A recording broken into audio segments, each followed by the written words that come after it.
শ্রীশ্রীমা সারদা দেবীর জীবনী পর্ব ৪। শিশু সারদাও একদিন শ্রীরামকৃষ্ণকে প্রতিরূপে নির্বাচন করেছিলেন কোনো কিছু না বুঝেই।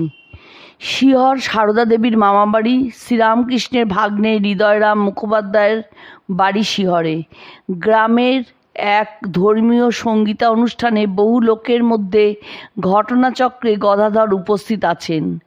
আবার একটু দূরে কোনো এক মহিলার কোলে শিশু সারদাও বসে আছেন। গান শেষ হলে ওই মহিলা মজা করে সারদাকে জিজ্ঞেস করলেন, এই যে এত লোক এখানে রয়েছে, এদের মধ্যে কাকে তোর বিয়ে করতে ইচ্ছে হয় বলতো?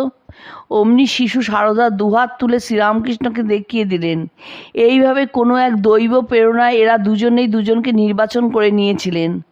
অবশেষে 1266 বঙ্গাব্দের বৈশাখ মাসের শেষে 24 বছরের গদাধরের সঙ্গে 6 বছরের সারদামণির বিবাহ সম্পন্ন হলো। তখনকার প্রথা অনুযায়ী পাত্রপক্ষ কন্যাপক্ষকে পণ দিল 300 টাকা। পরবর্তীকালে বিবাহের প্রসঙ্গে শ্রীমা বলতেন, খেজুরের দিনে আমার বিয়ে হয়, মাস মনে নেই। 10 দিনের মধ্যে যখন কামারপুকুর গেলুম তখন সেখানে খেজুর কুড়িয়েছি। বিয়ের পর 13 ও 14 বছর বয়সে সারদা দেবী কামারপুকুরে গিয়ে থাকেন। শ্রীরামকৃষ্ণ তখন দক্ষিণেশ্বরে সাধনায় মগ্ন। শ্বশুরবাড়ির সঙ্গে বিরাট হালদার পুকুর। চট্টোপাধ্যায় পরিবার সহ সমস্ত গ্রামের মানুষেরাই প্রয়োজন মেটায় ওই পুকুরের জল। এদিকে ছোট্ট সারদা নববধূ মনে মনে ভাবতেন, কি করে একা একা নাইতে যাব। চিন্তা করতে করতে দেখতে পেতেন 8টি মেয়ে কোথা থেকে যেন উপস্থিত হলেন।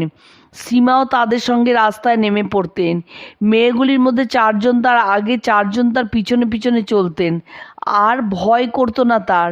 শ্রীমা হালদার পুকুরে স্নান করতেন, তারাও করতেন, আবার বাড়ি ফিরে আসতেন একইভাবে। শ্রীমা যতদিন কামার পুকুরে ছিলেন ততদিন ওই রকম হতো। তিনি ভাবতেন, মেয়েগুলি কারা, স্নানের সময় রোজই আসে। তিনি কিছু বুঝতে পারেননি, তাদের জিজ্ঞাসাও করেননি কোনো দিন।